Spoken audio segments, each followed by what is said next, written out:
আসসালামু আলাইকুম, সবাই কেমন আছেন? Welcome to my channel. তো আমাদের ফ্যামিলির সবাই নুডলস অনেক পছন্দ করে, বলতে পারেন নুডলস প্রিয় ফ্যামিলি। সবাই পছন্দ করে। আমরা হুটহাঁটি নুডলস রান্না করি, যখন ইচ্ছা তখনই রান্না করি, ভালো লাগে। শুধু নুডলস এভাবে না, আমরা অনেক সময় কি করি, নুডলসের কাবাব বানাই, নুডলস দিয়ে পাকোড়া বানাই।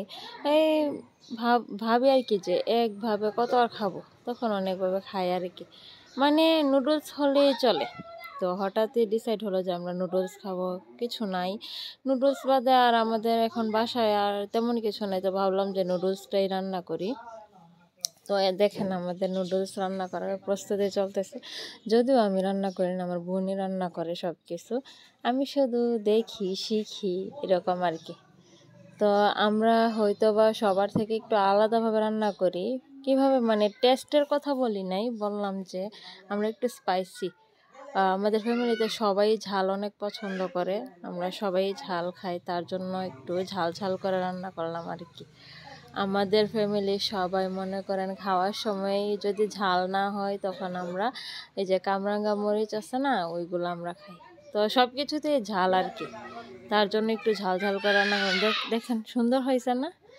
তো আমরা বেশিরভাগই ডিমটা সিদ্ধ করে ওইভাবে দেই না, বেশিরভাগই আমরা এইভাবে দেই, এভাবে দিলে ভালো লাগে আর কি। আবার অনেক সময় দেখা যায় কি মানে ডিম আপনার সিদ্ধ করেও দেয়, আবার এইভাবেও দেই, দুইভাবেই দেওয়া হয়। তো দেখেন আমরা কিভাবে রান্না করতেছি, শর্টকাট একদম তাড়াহুড়ো করে। সবাই তো অপেক্ষা করে বসে আছে নুডলস খাবে।